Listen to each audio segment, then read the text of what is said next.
नमस्कार, मैं हिमांशी अरोड़ा। स्वागत है आप सभी का न्यूज इंडिया में। चले रुक करते हैं खबरों की ओर। कोरोना संक्रमण से जूझ रहे लोगों के लिए दिल को सुकून देने वाली खबर सामने आई है। वाराणसी के होमी भाभा कैंसर अस्पताल में भर्ती एक 3 साल के बच्चे ने कोरोना को मात दे दी है। कोरोना के साथ ब्लड कैंसर से पीड़ित ये बच्चा 7 दिन पहले जब अस्पताल आया था तब उम्मीद काफी कम थी कि उसे बचाया जा सकेगा। अस्पताल में भर्ती दूसरे मरीज भी उसे देखकर हैरान थे, लेकिन कैंसर अस्पताल के डॉक्टरों की मेहनत के कारण 3 साल के बच्चे ने 7 दिन के अंदर ही ब्लड कैंसर जैसे गंभीर बीमारी के बीच कोरोना को मात दे दी। बच्चे की कोरोना रिपोर्ट नेगेटिव आने के बाद अस्पताल के डॉक्टर और नर्स खुशी से झूम उठे। अस्पताल के वार्ड में ही पीपीई किट पहनकर डॉक्टर और नर्स खुशी में थिरकते दिखाई दिए। बाबा आप भी करो।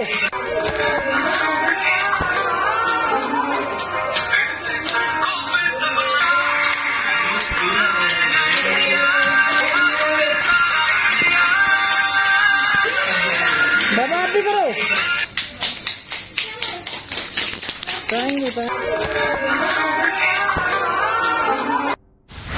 और चलिए बढ़ते हैं अगली खबर की ओर। कोरोना के संक्रमण के चलते प्रदेश में लॉकडाउन लगा है और ऐसे में हरियाणा में शराब की बिक्री पर पाबंदी है, लेकिन बावजूद इसके लॉकडाउन के नियमों की धज्जियां उड़ाई जा रही हैं।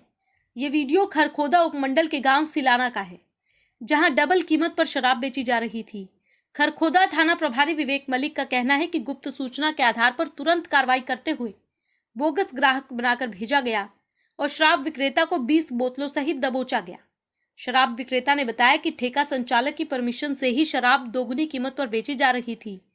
थाना प्रभारी का कहना है कि ठेका संचालक पर भी मुकदमा दर्ज कर जल्द ही कार्रवाई की जाएगी। सुबह फरमाना चौकी को सूचना मिलेगी, जो सिलाना विलेज के अंदर शराब का ठेका है, वहाँ शराब की बिक्री चल रही है। हमने एक बोगस ग्राहक तैयार करके और उसको पैसे देके ठेके पे भेजा। ठेके के साथ लगते शटर, जो ठेका उसके साथ लगती जो एक अलग दुकान है, उसके अंदर से शराब की बिक्री चल रही थी। तो बोगस ग्राहक ने जैसे ही उनको पैसे देके और शराब की एक बोतल परचेज की, उसके बाद पुलिस टीम ने उसको काबू किया। अंदर जो आदमी जो शराब बेच रहा था वो अमित वासी रुड़की है, जो साथ लगता ठेका है उस पर सेल्समैन का कार्य करता है, और उसके पोजेशन से करीब हमें 20 शराब की अलग अलग ब्रांड की बोतलें बरामद हुई। इसी के साथ रुक करते हैं अगली खबर की ओर। आपको बता दें कि प्रदेश में कोरोना दिन प्रतिदिन पैर पसारता जा रहा है। वहीं गांव भी अब कोरोना की चपेट में आते नजर आ रहे हैं, जिसको लेकर सरकार की तरफ से लगातार किसानों से आंदोलन खत्म करने और वैक्सीनेशन करवाने की अपील की जा रही है। सरकार का कहना है कि आंदोलन के चलते ही गांव तक कोरोना फैल रहा है। वहीं सीएम के इस बयान पर सुरजेवाला ने पलटवार किया है। रणदीप सुरजेवाला ने कहा कि सरकार अपनी विफलता का दोष किसानों और मजदूरों पर निकाल रही है। दुष्यंत चौटाला और मनोहर लाल खट्टर जी किसानों, मजदूरों, आड़तियों के दुश्मन हैं। इसीलिए लोगों ने उनका नाम दुष्यंत का दुष और मनोहर का मन दुश्मन बना रखा है। ये वास्तविकता है। फेल आप हैं, नाकामयाब आप हैं, निकम्मी सरकार आपकी है, नाकारा सरकार आपकी है, नालायकी आपकी सरकार की है, और दोषी किसान, मजदूर और आड़ती है। ये दूसरों पर इल्जाम मढ़ना मोदी जी, खट्टर साहब और दुष्यंत चौटाला का चाल चेहरा और चरित्र बन गया। और चलिए बढ़ते हैं अगली खबर की ओर। कोरोना का कहर दिन प्रतिदिन बढ़ता जा रहा है। रोजाना चौंकाने वाले आंकड़े सामने आ रहे हैं। हालांकि प्रशासन की तरफ से भी लगातार कोरोना को मात देने की पूरी कोशिश की जा रही है। वहीं डॉक्टर भी लगातार यही सलाह दे रही हैं कि थोड़े से भी लक्षण दिखाई देते ही कोरोना का टेस्ट करवाएं। ऐसे में रोहतक पीजीआई में जिन भी लोगों ने कोरोना का टेस्ट कराया है, उन्हें रिपोर्ट लेने जाने के लिए पीजीआई जाने की जरूरत नहीं है। टेस्ट की रिपोर्ट आप covidhr.in पर जाकर प्राप्त कर सकते हैं। इसी के साथ रुक करते हैं अगली खबर की ओर। आपको बता दें कि जींद के एक छोटे से गांव बरौली में एक साथ कराए गए 206 ग्रामीणों के टेस्ट में 41 लोग कोरोना पॉजिटिव पाए गए हैं। 25% कोरोना पॉजिटिव पाए जाने पर पूरे गांव में सनसनी फैल गई है। ग्रामीणों को फिक्र हो चली है कि 206 लोगों में से 41 लोग पॉजिटिव आ गए हैं। अगर 3600 ग्रामीणों का टेस्ट होगा तो क्या होगा? इसी खतरे को देखते हुए पूरे गांव में नाकेबंदी कर दी गई है। स्वास्थ्य विभाग का कहना है कि पॉजिटिव आए सभी लोगों को होम आइसोलेट किया जा रहा है। वहीं गांव बरौली कोरोना का हॉटस्पॉट न बन जाए, इस खतरे को देखते हुए पूरे गांव की नाकेबंदी की गई है। हर नाके पर पहरा लगा दिया गया है। 24 घंटे यहां ग्रामीण ड्यूटी पर रहेंगे। गांव से बाहर आने जाने पर पूरी तरह से पाबंदी लगा दी गई है। देखिए, हमारे पास सभी चीज़ों की किसी चीज़ की कोई कमी नहीं है।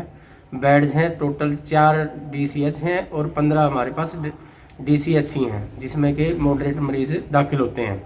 और हमारे पास 750 के करीब ऐसे बेड हैं जिन पर ऑक्सीजन की फैसिलिटी अवेलेबल है। कुछ बीच में समय ऐसा आया था जहाँ पे ऑक्सीजन हमारे पास सरप्लस नहीं थी, काम चलाने के लिए थी। अब हमारे पास ऑक्सीजन की मात्रा भी काफ़ी हो गई है।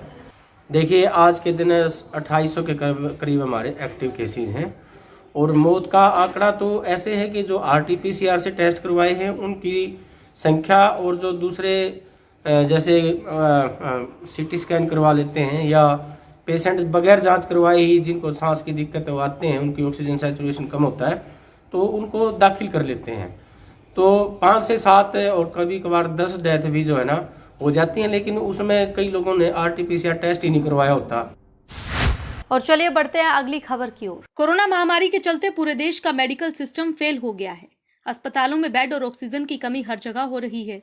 ऐसे में जींद के नागरिक अस्पताल से अजीबोगरीब तस्वीरें सामने आई हैं, जहां कोविड संक्रमित मरीजों के लिए बेड न होने के चलते मरीज अपने घर से ही खाट यानी कि चारपाई ले आए हैं और इमरजेंसी के बाहर बिछा दी है।